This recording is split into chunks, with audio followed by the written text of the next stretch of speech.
ဟိုစင်ကောထမင်းနဲ့လေးတွမ်းမှုစီတက်ပြီးတော့ရေလေးနဲ့လုံးမှာပဲဖြစ်ပါတယ်စီလေးထည့်လိုက်ပါမယ်စီနည်းနည်းပဲတောင်းမှာပေါ့နော်နော်စနေမောက်ထည့်ပါမယ်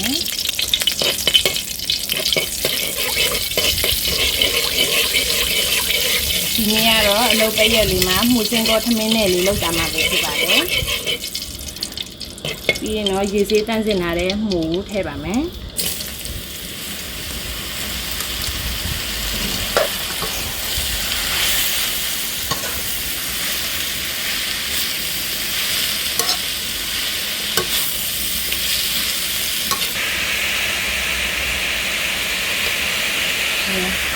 တရားတာ dry တက်တာမဟုတ်လေပြီးရင်တော့ငပြားရည်ကြည့်တာ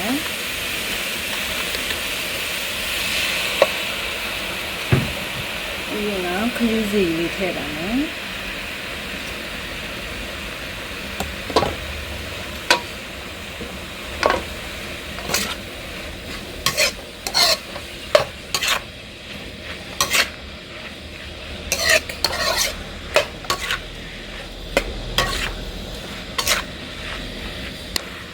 မအောင်နေပြီးဆိုရင်မှွေပြီးဆိုရင်တော့အဖုံးလေးခဏအောက်ထားမှာပေါ့နော်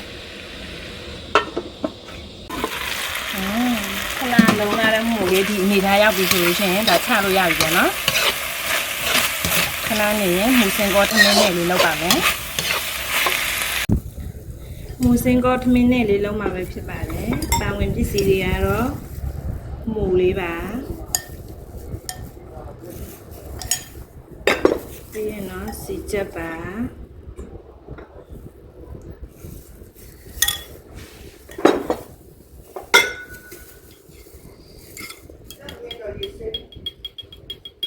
ချုံမလေးနည်းနည်းထည့်ပါပြီးရင်တော့ငပြားလေးနည်းနည်းထည့်ပါပြီးရင်တမယာရေးဒီမှာအဲ့ဒါ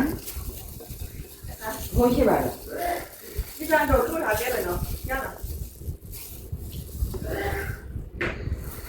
ဒီဇိုင်းနဲ့နံပြင်လေးထည့်ပါမယ်ပြီးရင်တော့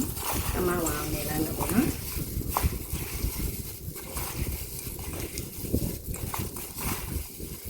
ဒါတော့မှုစင်ကောထမင်းနဲ့လေးပါတဲတို့အားလည်းရမှာဒီလိုမျိုးလေးလှုပ်ရှားကြည့်လို့ရတယ်နော်အရသာချစ်ချင်းလေးနဲ့ဆက်ဆက်လေးရည်ကြည်လေးနဲ့ရန်စားလို့ကောင်းပါလိမ့်ရှင်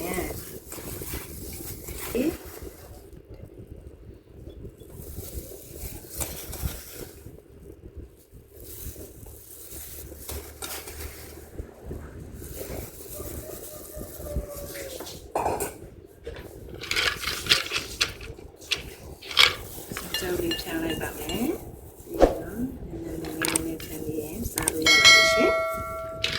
စင်ကောထမင်းနဲ့လေးရပါပြီရှင်